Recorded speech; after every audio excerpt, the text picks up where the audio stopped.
Hi friends, welcome back to Airas world.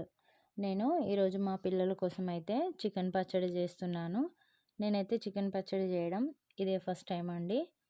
నేను యూట్యూబ్లో చూసి ఈ చికెన్ పచ్చడి చేయడం అయితే నేర్చుకొని ట్రై చేశానండి. చాలా బాగా టేస్టీగా కుదిరింది. నేనైతే 1 కేజీ బోన్లెస్ చికెన్ తీసుకున్నాను.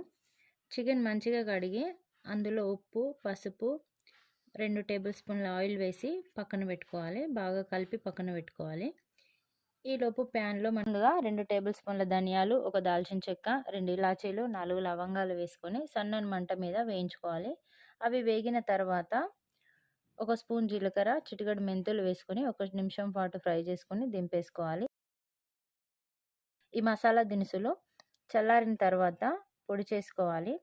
మనం ఉప్పు, పసుపు వేసి కలిపి పెట్టుకున్న చికెన్ను తీసుకొని ఒక కడాయిలో వేసుకొని హై ఫ్లేమ్లో ఉడికించుకోవాలి. ఈ చికెన్ ముక్కల్లో నీరు ఊరుతుంది. ఈ నీరు మొత్తం ఆవిరైపోయే వరకు ఉడికించుకోవాలి. ఇలా ఉడికించుకున్న చికెన్ను ఆయిల్లో వేసి డీప్ ఫ్రై చేసుకోవాలి.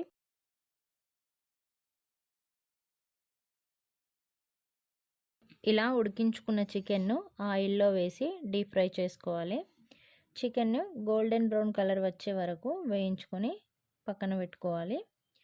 తర్వాత అదే ఆయిల్లో అల్లం వెల్లుల్లి పేస్ట్ను వేసి ఫ్రై చేసుకోవాలి. ఇది ఫ్రై అయిన తర్వాత చికెన్ను కూడా అదే ఆయిల్లో వేసి మరికొద్దిసేపు ఫ్రై చేయాలి. అల్లం వెల్లుల్లి పేస్ట్ ఫ్రై అయిన తర్వాత ఫ్రై చేసుకొని పక్కన పెట్టుకున్న చికెన్ ముక్కల్ని కూడా అందులో వేసి కలుపుకోవాలి. తర్వాత ముందుగా మసాలా పొడిని రెడీ చేసుకున్నాం కదండి, ఆ పొడిని కూడా ఈ చికెన్ ముక్కల్లో వేసుకొని కలుపుకోవాలి. తర్వాత మన రుచికి తగినంత సాల్టు, కారపొడి వేసుకొని కలుపుకోవాలి. ఇప్పుడు మన చికెన్ పచ్చడి అయితే రెడీ అయిపోయిందండి. ఈ చికెన్ పచ్చడి కొంచెం చల్లారిన తర్వాత నిమ్మరసం కలుపుకోవాలి.